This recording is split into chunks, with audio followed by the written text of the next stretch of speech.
Hello everyone, welcome to my channel Assam's of Fever. SBIৰ ফালৰ পৰা recruitment জাৰি কৰা হৈছে য'ত আপোনালোকে এপ্লাই কৰিব পাৰিব আৰু ইয়াৰে টোটেল পোষ্ট আছে 1500টা পোষ্ট। আমি সম্পূৰ্ণ ডিটেইলছখিনি একবাৰ চাই লওঁ। পোষ্টটোৰ নাম হৈছে PO মানে প্ৰবেশ্যনাৰী অফিচাৰ আৰু ইয়াৰে ভেকেঞ্চি আছে 1500টা ভেকেঞ্চি।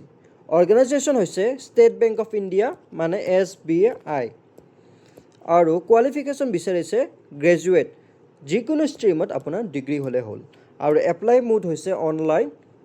এপ্লাই ফিজ হৈছে 750 টকা আৰু ইয়াৰে ষ্টাৰ্টিং ডেট হৈছে 18 জুন 2026, লাষ্ট ডেট হৈছে 8 জুলাই 2026।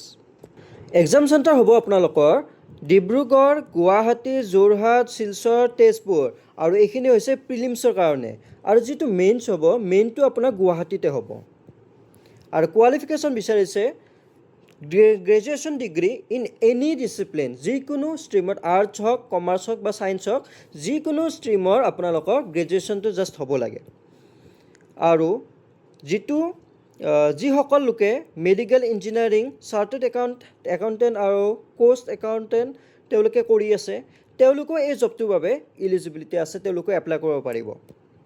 আৰু ইয়াতে দিছে আৰু এটা সহজ উপায় দিছে, যিসকলে ফাইনেল ইয়াৰৰ ষ্টুডেণ্ট আছে, যিসকলে গ্ৰেজুৱেশ্যনৰ লাষ্ট ছেমিষ্টাৰ 6th ছেমিষ্টাৰত আছে তেওঁলোকেও এপ্লাই কৰিব পাৰিব। মাত্ৰ ইয়াতে এটা চৰ্ত আছে যে ফাইনেল ইয়াৰৰ ষ্টুডেণ্টে এপ্লাই কৰিব পাৰিব, কিন্তু ইফ কল দ্য ইণ্টাৰভিউ, যদি ইণ্টাৰভিউ তেওঁলোকে মতা হয় তেওঁলোকে গ্ৰেজুৱেশ্যনৰ চাৰ্টিফিকেটটো প্ৰুফ কৰিব লাগিব।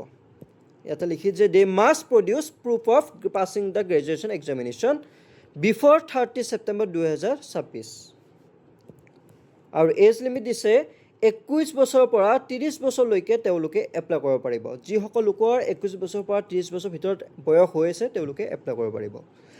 আৰু ইয়াতে এজ ৰিলেক্সনত দিয়া হৈছে OBC নন ক্ৰিমিলিয়াৰ কেণ্ডিডেটছ candidates 3 year relaxation, ST SC সকলৰ বাবে 5 বছৰ আৰু PWBD যিসকলে আছে UR EWS OBC and ST SC আণ্ডাৰত আছে তেওঁলোক কেটৰিয়ে 10 বছৰ, 13 বছৰ আৰু 15 বছৰৰ এজ ৰিলেক্সন পাব। আৰু যিসকলে এক্স ছাৰ্ভিচমেন আগতে চাকৰি কৰা মানুহ আছে তেওঁলোকেও এপ্লাই কৰিব পাৰিব, তেওঁলোকৰ 5 বছৰ ৰেহাই পাব, 5 বছৰ বয়সৰ ৰেহাই পাব। আৰু এপ্লিকেশ্যন ফিজটো হৈছে 750 টকা এপ্লিকেশ্যন ফিজ আৰু সেইটো হৈছে জেনেৰেল OBC আৰু EWSৰ বাবেহে। আৰু ST SC PWBD তেওঁলোকৰ বাবে কোনো ধৰণৰ ফিজ লোৱা নহ'ব। আৰু পে'মেণ্টটো আপোনালোকে ক্ৰেডিট কাৰ্ড, অনলাইন মাধ্যমেৰে credit card, debit card, UPI, net banking সকলোৰে দ্বাৰা পে'মেণ্ট কৰিব পাৰিব আৰু এইটো নন ৰিফাণ্ডেবল হয়। আৰু চেলাৰী থাকিব 48,480 টকালৈকে চেলাৰী থাকিব। আৰু ইয়াতে দিছে যে approximate CTC at the initial scale in মুম্বাইত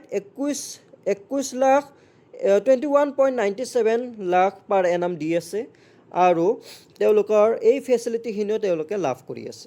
নাও এতিয়া আহিলে চিলেকশ্যন কেনেদৰে হ'ব। চিলেকশ্যন হ'বলৈকে হ'লে তেওঁলোকৰ যিসকলে PO পোষ্টৰ বাবে এপ্লাই কৰিছে তেওঁলোকৰ 3টা ফেজত পৰীক্ষা পতা হ'ব। প্ৰথমটো হ'ব প্ৰিলিমিনেৰী মানে যিটো প্ৰিলিমছ বুলি কোৱা হয়। প্ৰিলিমছ আৰম্ভ হোৱাৰ পাছত প্ৰিলিমছত যিসকলে পাছ কৰিব তেওঁলোকৰ মেইনছৰ বাবে মতা হ'ব। মেইন এক্সাম দিয়াৰ পাছত তেওঁলোকৰ চাইক'মেট্ৰিক টেষ্ট হ'ব, গ্ৰুপ এক্সাৰচাইজ হ'ব, তাৰপাছত পাৰ্চনেল ইণ্টাৰভিউ হ'ব। এই 3টা ষ্টেপৰ পাছতহে তেওঁলোকৰ চাকৰিটো হ'ব।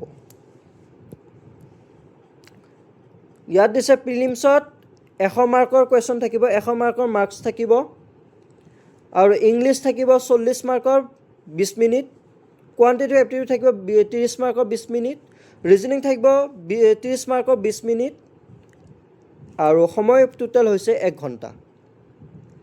ইয়াত দিছে there is no' sectional cut off, ইয়াতে প্ৰিলিমছত কোনো ধৰণৰ কাট অফ নাই। তাৰপিছত মেইনত আছে, মেইনত থাকিব 200 মাৰ্কৰ কুৱেশ্যন পেপাৰ, 3 ঘণ্টা থাকিব 3 hours। আহি গ'ল ইম্পৰ্টেণ্ট ডেটখিনি আমি এবাৰ চাই লওঁ। এপ্লাই ডেট হৈছে starting date 18 June 2026, last date হৈছে 8 জুলাই 2026। 8 জুলাইৰ আগত আপোনালোকে এপ্লাই কৰিব লাগিব। কল লেটাৰ প্ৰিলিমছৰ বাবে মতা হ'ব 2nd বা 3rd উইক অফ জুলাইত মতা হ'ব প্ৰিলিমছৰ বাবে। প্ৰিলিমছৰ এক্সাম আগষ্টত হোৱাৰ চান্স আছে আৰু ৰিজাল্টো দিব আগষ্ট ছেপ্টেম্বৰত দিয়াৰ চান্স আছে। আৰু কল লেটাৰ হ'ব মেইনছৰ কাৰণে আগষ্ট ছেপ্টেম্বৰত, মেইনৰ এক্সামো হ'ব ছেপ্টেম্বৰত আৰু মেইন ৰিজাল্টো দিয়া হ'ব ছেপ্টেম্বৰ অক্টোবৰত দিয়া হ'ব। গতিকে আপোনালোকক মই ডেছক্ৰিপশ্যনৰ লিংক দি দিম সেই লিংকত গৈ ডাইৰেক্ট আপোনালোকে ক্লিক কৰিলে এটা নতুন পেজ আৰম্ভ হ'ব এই পেজটোত আপোনালোকৰ নিউ ৰেজিষ্ট্ৰেশ্যন ইয়াতে ক্লিক কৰিলে এই নিউ ৰেজিষ্ট্ৰেশ্যন ক্লিক কৰিলে আপোনালোকে নিজৰ ডকুমেণ্ট যিখিনি আছে পাৰ্চনেল ডিটেইলছখিনি সেইখিনি ফিল আপ কৰি ফটো ছিগনেচাৰ আপলোড কৰি আপোনালোকে এপ্লাই কৰি ল'ব পাৰিব ভিডিঅ'টো ভাল লাগিলে সকলোৱে এটা লাইক কৰিব আৰু এনেকুৱা ধৰণৰ জব আপডেটছবিলাক পাই থাকিলে চেনেলটো ছাবস্ক্ৰাইব কৰি ৰাখিব